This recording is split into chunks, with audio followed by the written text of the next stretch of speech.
Hello বন্ধুরা, Indian temples tour চ্যানেলে আপনাদের সকলকে স্বাগত। আমরা চলে এসেছি আরও একটি নতুন ভিডিওর সাথে। অন্য সমস্ত ব্রতের মধ্যে একাদশীর ব্রতকেই সর্বশ্রেষ্ঠ মনে করা হয়। মাঘ মাসের শুক্লপক্ষের একাদশী তিথিতে জয়া একাদশীর ব্রত পালিত হয়। মনে করা হয় এই দিন নিয়ম মেনে পুজো ও উপবাস করলে বিষ্ণুর আশীর্বাদ লাভ সম্ভব হয়। ব্যক্তির উপর লক্ষ্মীর আশীর্বাদ থাকেও সমস্ত কষ্ট থেকে মুক্তি পাওয়া যায়। পুরাণ অনুযায়ী জয়া একাদশীর দিনে শ্রীহরির নাম জপ করলে পিশাচজনির ভয় থাকে না। এইবার বলবো জয়া একাদশীর ব্রত কথা। একসময় স্বর্গলোকে ইন্দ্র রাজত্ব করছিলেন। সেখানে অন্য দেবতারাও বেশ সুখেই ছিলেন। তারা পারিজাত পুষ্পশোভিত নন্দনকাননে অপ্সরাদের সাথে বিহার করতেন। একদিন 50 কোটি অপ্সরার নায়ক ইন্দ্ররাজ স্বেচ্ছায় আনন্দ ভরে তাদের নৃত্য করতে বললেন। নৃত্যের সাথে গান্ধর্বগণ গান করতে লাগলেন। পুষ্পদত্ত, চিত্তসেন প্রভৃতি প্রধান প্রধান গান্ধর্বীরাও সেখানে উপস্থিত ছিলেন। চিত্তসেনের পত্নীর নাম মালিনী। পুষ্পবন্তী নামে তাদের এক কন্যা ছিল। পুষ্পদত্তের পুত্রের নাম মাল্যবান। এই মাল্যবান পুষ্পবন্তীর রূপে মুগ্ধ হয়েছিলেন। মাল্যবানকে বশীভূত করেছিলেন পুষ্পবন্তী। ইন্দ্রের প্রীতিবিধানের জন্য তারা দুইজনেই নৃত্যগীতের সেই সভায় যোগদান করেছিলেন। কিন্তু একে অপরের প্রতি আকৃষ্ট থাকায় উভয়েরই চিত্র বিভ্রান্ত হচ্ছিল। সেখানে তারা পরস্পর কেবল দৃষ্টিবদ্ধ অবস্থায় দাঁড়িয়ে থাকল। ফলে গানের ক্রম বিপর্যয় ঘটল। তাদের এই রকম তালমান ভঙ্গভাব দেখে ইন্দ্র বুঝতে পারলেন তারা একে অপরের প্রতি আকৃষ্ট। দেবরাজ ইন্দ্র তা বুঝতে পেরে তখন ক্রোধবশে তিনি তাদের অভিশাপ দিলেন। তাদের এই রকম তালমান ভঙ্গভাব দেখে তারা যে একে অপরের প্রতি আসক্ত, দেবরাজ ইন্দ্র তা বুঝতে পারলেন। তখন ক্রোধবশে তিনি তাদের অভিশাপ দিলেন। দেবরাজ ইন্দ্র বললেন, তোমরা আমার আজ্ঞা লঙ্ঘন করেছ, তোমাদের ধিক।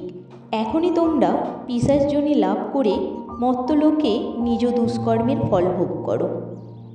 ইন্দ্রের অভিশাপে তারা দুইজন দুঃখিত মনে হিমালয় পর্বতে বিচরণ করছিল। পিশাচত্ব প্রাপ্ত হওয়ায় তারা অত্যন্ত দুঃখ ভোগ করতে লাগল। হিমালয়ের প্রচণ্ড শীতে কাতর হয়ে নিজেদের পূর্ব পরিচয় বিস্মৃত হয়ে এইভাবে অতি কষ্টে সেখানে দিন যাপন করতে লাগল। একদিন পিশাচ নিজ পত্নী পিশাচিকে বলল, সামান্য মাত্র পাপ করিনি, অথচ নরক যন্ত্রণার মতো পিশাচ তো প্রাপ্ত হয়েছি। এতএব এখন থেকে আর কখনো কোনো পাপকর্ম করব না। এইভাবে চিন্তা করে তারা সেই পর্বতে মৃতপ্রায় বাস করতে লাগল।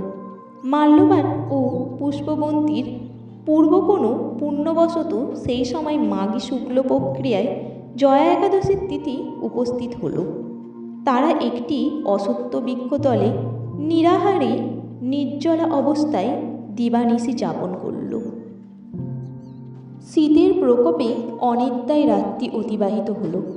পরের দিন সূর্যোদয়ে দ্বাদশী তিথি উপস্থিত হল। জয়া একাদশীর দিন অনাহার ও রাত্রি জাগরণে তাদের ভক্তির অনুষ্ঠান পালিত হল। এই ব্রত পালনের ফলে ভগবান বিষ্ণুর কৃপায় তাদের পিশাচত্ব দূর হল। তারা দুইজনেই তাদের পূর্বরূপ ফিরে পেল। তারপর তারা স্বর্গে ফিরে গেল। দেবরাজ তাদেরকে দেখে অত্যন্ত আশ্চর্য হলেন। তিনি জিজ্ঞাসা করলেন, কোন পূর্ণ ফলে তোমাদের পিশাচত্ব দূর হলো? আমার অভিশাপ থেকে কে তোমাদের মুক্তি করল? মাল্যবান বললেন, হে প্রভু, ভগবান বাসুদেবের কৃপায় জয়া একাদশীর ব্রতের পূর্ণ প্রভাবে পিশাচত্ব দূর হয়েছে। তাদের কথা শুনে দেবরাজ ইন্দ্র বললেন, হে মাল্যবান, তোমরা এখন থেকে আবার অমৃত পান করো। একাদশীর ব্রতে যারা আসক্ত এবং যারা কৃষ্ণ ভক্তিপরায়ণ তারা আমাদেরও পূজ্য বলে জানবে। এই দেবলোকে তুমি পুষ্পবন্তীর সাথে সুখে বাস করো। এই জয়া ব্রত ব্রহ্মহত্যাজনিত পাপকেও বিনাশ করে। এই ব্রত পালনে সমস্ত প্রকার দানের ফল লাভ হয়। সকল যজ্ঞ ও তীর্থের পুণ্যফল এই একাদশীর প্রভাবে লাভ হয়। মহা আনন্দে অনন্তকাল বৈকুণ্ঠ লাভ হয়। এই জয়া একাদশীর ব্রতকথা পাঠ ও শ্রবণে অগ্নিষ্টম যজ্ঞের ফল পাওয়া যায়। ভিডিওটি ভালো লাগলে একটা লাইক দেবেন, আর আপনি যদি আমাদের চ্যানেলে নতুন হয়ে থাকেন তাহলে চ্যানেলটি সাবস্ক্রাইব করে দেবেন আরও ভালো ভালো ভিডিও পাওয়ার জন্য।